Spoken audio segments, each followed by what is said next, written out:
করার জন্য, ঠিক কিনা?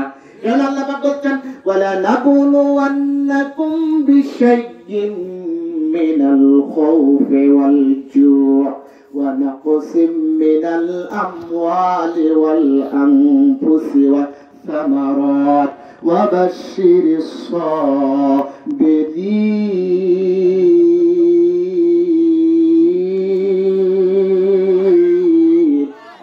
আমার আল্লাহ রাব্বুল আলামিন কোরআনুল কারীমের ভিতরে জানায় দেয়, গোলাম শোনো, আমি তোমাদেরকে অবশ্যই পরীক্ষা করব। এখানে তাগিদের উপরে তাগিদ দিয়েছে, আমি পরীক্ষা করব, জীবনের ক্ষতি দিয়ে পরীক্ষা করব, সম্পদের ক্ষতি দিয়ে পরীক্ষা করব, আর এগুলো দিয়েও আমি আল্লাহ পাক পরীক্ষা করব। বান্দা যদি সকল ক্ষতি অপেক্ষা করে আল্লাহর পথে অটল আর অবিচল থাকতে পারো, ওয়াবাশশিরিস সাবিরিন, বাশশারায়ু বাশশিরুত তাবশিরান পাওয়া মুবাশশিরান, ওই ধৈর্যশীল বান্দাদেরকে আপনি সুসংবাদ দে। ওই সুসংবাদ হলো আল্লাহর জান্নাতের সুসংবাদ। সুতরাং আপনার টাকা হয়েছে, পয়সা হয়েছে, তাই বলে আপনি যা ইচ্ছাটা করতে পারবেন না, ইসলামের বিপক্ষে অবস্থান নিতে পারবেন না, জুয়া, যাত্রা, হাউজি, লটারি, দুর্নীতির পক্ষে আপনি স্লোগান তুলতে পারবেন না, সমর্থন করতে পারবেন না। যদি করেন অবশ্যই আল্লাহর দরবারে আপনাকে দাঁড়ানো লাগবে, ঠিক কিনা? অনেকের টাকা পয়সা থাকলে অবকাশ যাপন করে না?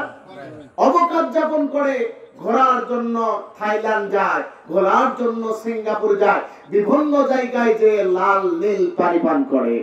অথচ আল্লাহ রাব্বুল আলামিন গোলামকে ডাকতে বলছেন, আহাসিবান নাসু আইয়ুতরাকু আইয়াকুলু আমান্না ওয়া হুম লা ইফতানুন। আমার আল্লাহ বলছে অবশ্যই পরীক্ষা, আইয়াকুলু আমান্না।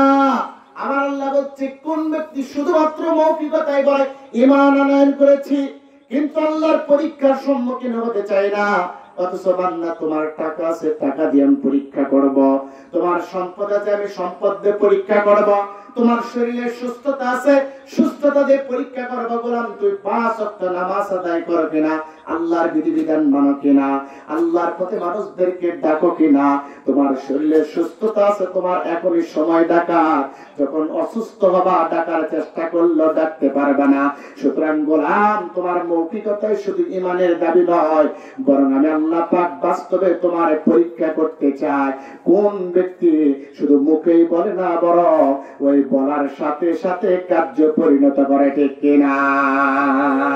সুতরাং টাকা আছে আপনার আল্লাহর পথে কাজে লাগানো লাগবে। এরপরে ক্ষমতার পরীক্ষা, আপনাকে ক্ষমতার হাত, টাকা পয়সার হাত, ইজ্জতের হাত। এই সমাজের ভিতরে ইজ্জত ওয়ালা মানুষ আছে না নাই?